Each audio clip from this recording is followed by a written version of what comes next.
آج کی اس نشست کے اندر ہم یہ جاننے کی کوشش کرتے ہیں کہ پاکستان کے قیام کا مقصد کیا تھا، پاکستان کیوں بنایا گیا تھا، اور آج کیا اس مقصد کو پورا کیا جا رہا ہے۔ آزادی تو ہمیں مل گئی، لیکن حقیقی معنوں کے اندر ہم ابھی تک آزاد نہیں ہو سکے۔ 14 اگست 1947 کو دنیا کے نقشے پر ایک آزاد اسلامی ملک معرض وجود میں آتا ہے، تو یہ عظیم دن اللہ کی بارگاہ کے اندر شکریہ ادا کرنے کا دن ہے۔ یہ بھی ہمارا المیہ ہے مسلمانوں کا، ہم مقصد کو اہمیت نہیں دیتے۔ جن مقاصد کے لیے کوئی بھی واقعہ رونما ہوتا ہے، اس مقصد پر ہماری نظر نہیں ہوتی۔ آپ دیکھتے ہیں کہ 14 اگست کا دن ہم کیسے مناتے ہیں۔ ناچ گانا ہوتا ہے، ڈول باجے تماشے ہوتے ہیں، اور نوجوان ڈانس کی صورت میں، کھیل تماشے کی صورت میں آزادی کا دن مناتے ہیں۔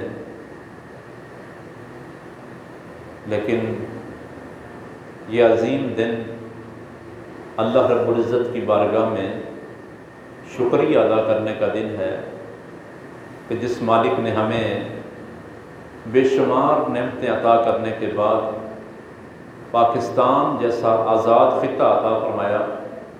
آزادی اللہ کی بہت بڑی نعمت ہے، اور نعمت خداوندی کے ملنے پر شکر ادا کیا جاتا ہے، اللہ کی نعمت کا کفران نہیں کیا جاتا۔ اور اللہ رب العزت کا حکم بھی ہے، بلکہ فرمان ہے اللہ کا، لَإِن شَكَرْتُمْ لَأَزِيدَنَّكُمْ، اگر تم میرا شکر ادا کرو گے تو میں نعمتوں کی فراوانی کروں گا۔ وَلَئِن كَفَرْتُمْ إِنَّ عَذَابِي لَشَدِيدٌ، اگر تم میری نعمتوں کا کفران کرو گے، انکار کرو گے، ناشکری کرو گے، ناقدری کرو گے، تو پھر میرا عذاب بڑا سخت ہے۔ اس آزادی کی قدر ہم ان لوگوں سے پوچھیں جو اس وقت غلامی کے اندر زندگی گزار رہے ہیں۔ کشمیر کے اندر دیکھ لیں، فلسطین کے اندر دیکھ لیں، جو لوگ دشمن کی غلامی میں ہیں اور ہر قسم کا ظلم اور جبر برداشت کر رہے ہیں، لیکن ہم اللہ کریم کا جتنا بھی شکر ادا کریں کہ مالک کائنات نے ہمیں یہ عظیم ملک اور عظیم خطہ پاکستان عطا فرمایا۔ پاکستان کا مطلب سمجھیں، پاکستان کے قیام کا مقصد ہم جانیں، اور یہ خطہ بڑی قربانیوں کے بعد ملا ہے۔ یہ خطہ بڑی قربانیوں کے بعد ملا ہے، اور یہ ملک پاکستان چونکہ ہمارے اکابرین مشائخ اور صوفیاء کی کوششوں سے بنا ہے۔ ہمارے اکابرین نے قائد اعظم کا ساتھ دیا، اور اس کے دست و بازو بنے، تب جا کر یہ آزاد خطہ پاکستان کی صورت میں معرض وجود میں آیا۔ تو پاکستان سے ہماری محبت لازوال ہے، کیونکہ یہ ہمارے بزرگوں نے بنایا ہے، اور یہ ویسے نہیں بن گیا، یہ تحفے میں نہیں ملا ہے، اس کے پیچھے لاکھوں قربانیاں ہیں، جس کا آج ہماری نوجوان نسل کو علم نہیں ہے، ہمیں اس بات کا احساس و ادراک نہیں ہے۔ ہم نے سمجھا یہ پاکستان ویسے ہی کسی نے تحفے میں رکھ کر ہمیں دے دیا ہے، حالانکہ ایسا نہیں ہے۔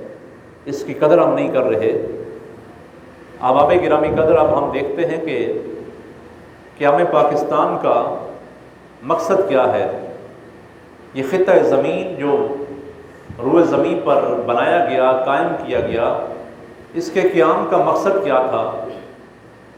پاکستان کا مطلب کیا؟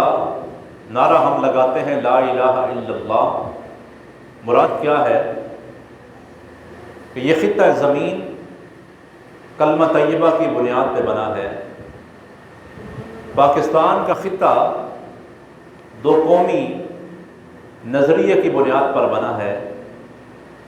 اگر ہم قیام پاکستان کا مقصد جاننا چاہیں تو ہمیں قائد اعظم محمد علی جناح کی تقاریر و خطابات اور ان کے بیانات جو تحریک پاکستان کے اندر انہوں نے کیے ان کو پڑھ سکتے ہیں، ان کو دیکھ سکتے ہیں، جس سے یہ بات روز روشن کی طرح واضح ہو جاتی ہے کہ قیام پاکستان کا مقصد دو قومی نظریہ کی بنیاد تھا۔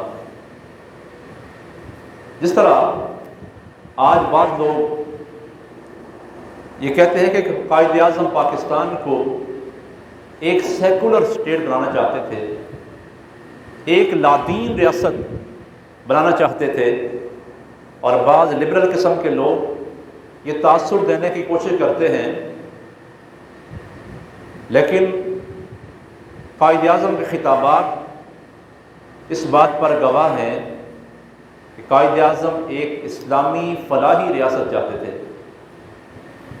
قائد اعظم محمد علی جناح ایک اسلامی فلاحی ریاست چاہتے تھے، اور ایک موقع پر قائد اعظم نے کہا تھا کہ ہم پاکستان کا مطالبہ صرف ایک خطہ زمین کو حاصل کرنے کے لیے نہیں کر رہے، بلکہ ہم اسے اسلامی نظام حیات کی لیبارٹری بنانا چاہتے ہیں، تجربہ گاہ بنانا چاہتے ہیں، اور جس پر ہم دنیا کو دکھانا چاہتے ہیں کہ دور جدید کے اندر بھی اسلام ہی ہمارے تمام مسائل کا حل بھی ہے اور ہماری ترقی کا ضامن بھی ہے۔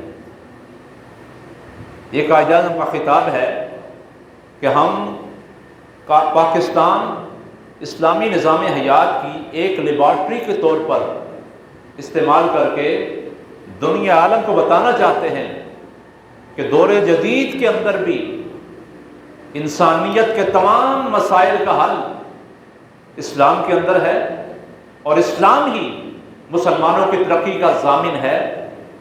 یہ قائد اعظم کا خطاب تھا، لیکن آج لوگ اپنی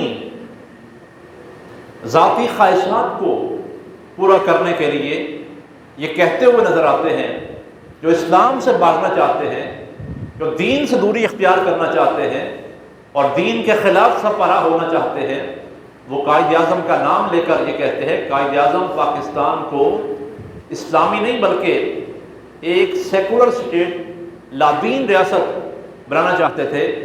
لیکن یہ بات آپ کے علم میں ہے، دنیا کے نقشے پر صرف دو ریاستیں ایسی معرض وجود میں آتی ہیں جو اسلام کے نام پر بنی ہیں، ایک ریاست مدینہ جو اسلام پہ نام پر بنی ہے، اور دوسرا ملک پاکستان جو اسلام کے نام پر معرض وجود میں آیا ہے۔ اور اس وقت مسلمانوں کا نعرہ تھا کہ پاکستان کا مطلب کیا؟ لا الہ الا اللہ۔ پاکستان کا مطلب کیا؟ بولیں، پاکستان کا مطلب کیا؟ یہ اس وقت بچے بچے کی زبان پر یہ نعرہ تھا، اور جس سے اس بات کا اظہار ہوتا ہے کہ ملک پاکستان اسلام کے نام پر بنا ہے، اور قائد اعظم کا بھی یہی خواب تھا، یہی خیال تھا، اور اسی کے لیے جد و جہد کی جا رہی تھی۔ جی تیز کرو جا کے۔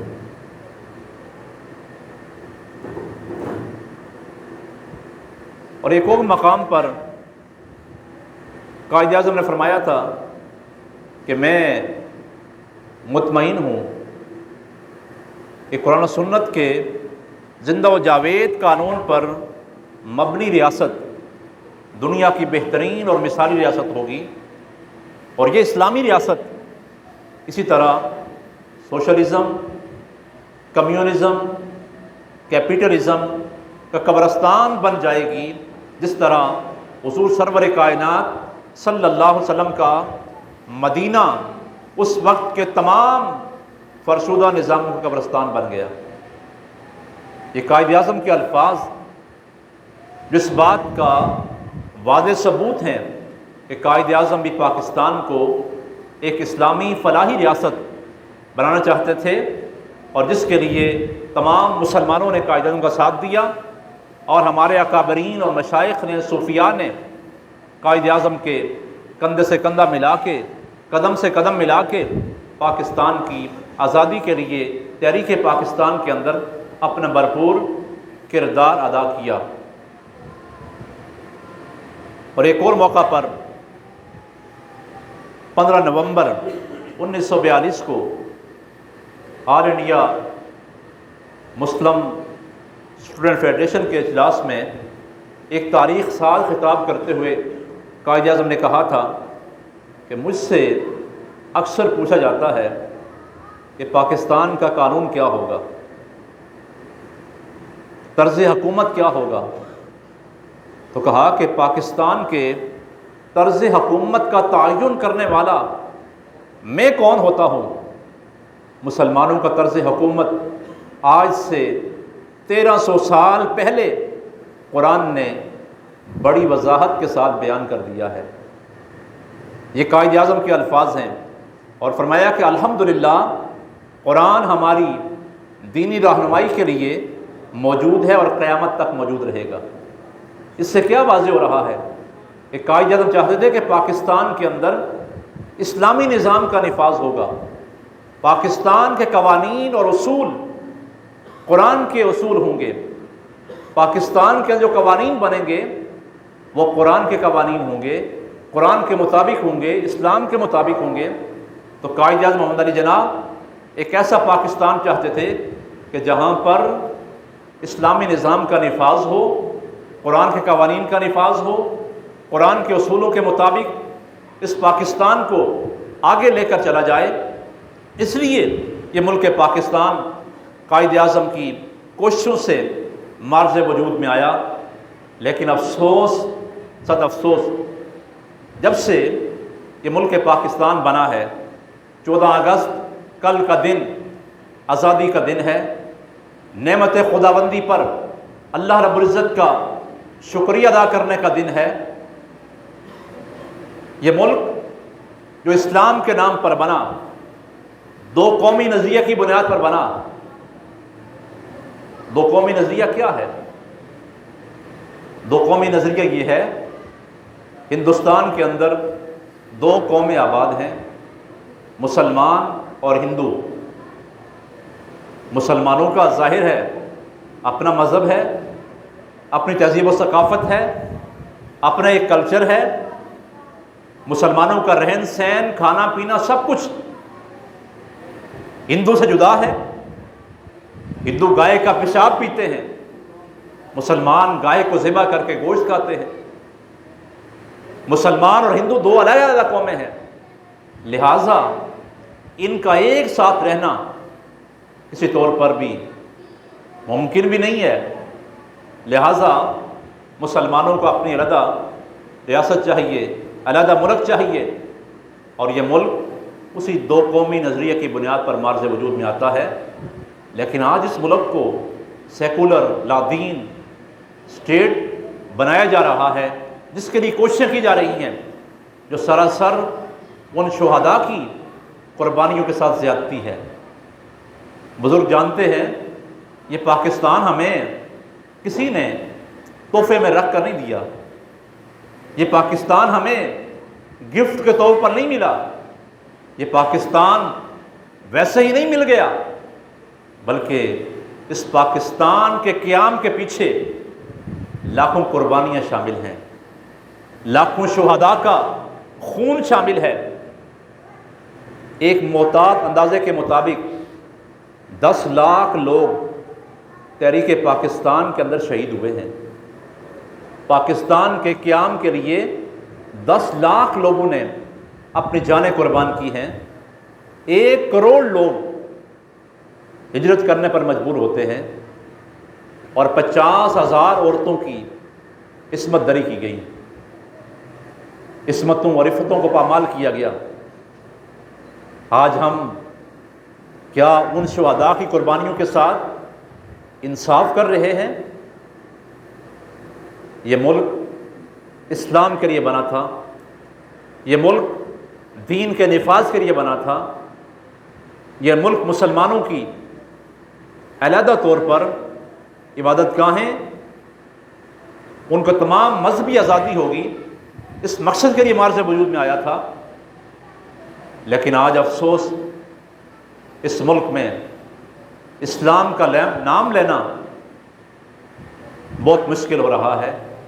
اسلامی قوانین کو آزادی کے خلاف تصور کیا جا رہا ہے، پردہ آزادی کے خلاف قرار دیا جا رہا ہے، شریعت پر چلنا آزادی کے خلاف گردانا جا رہا ہے، عورتوں کا گھروں میں رہنا آزادی کے خلاف، بے حیائی کو آزادی کا نام دیا جا رہا ہے، جنسی بے روی کو آزادی کا نام دیا جا رہا ہے۔ اور یاد رکھیں احباب گرامی قدر، سامعین محترم، یہ آزادی نہیں ہے، یہ آزادی انڈیا میں موجود تھی، یہ سب کچھ وہاں پر موجود تھا، سب کچھ وہاں موجود تھا۔ ہم نے جو اللہ سے وعدہ کیا تھا کہ پاکستان کا مطلب کیا؟ لا الہ الا اللہ۔ پاکستان کا مطلب کیا؟ جو رب سے وعدہ کیا تھا، اس وعدہ کی خلاف ورزی ہو رہی ہے۔ نام تو لے رہے ہیں، نعرے تو ہم لگا رہے ہیں، لیکن عملی طور پر ملک پاکستان کے اندر اسلامی قوانین نظر نہیں آ رہے۔ سود کا نظام یہاں پر جاری ہے، سودی قوانین ہیں، شریعت سے متصادم قوانین یہاں پر رائج ہیں۔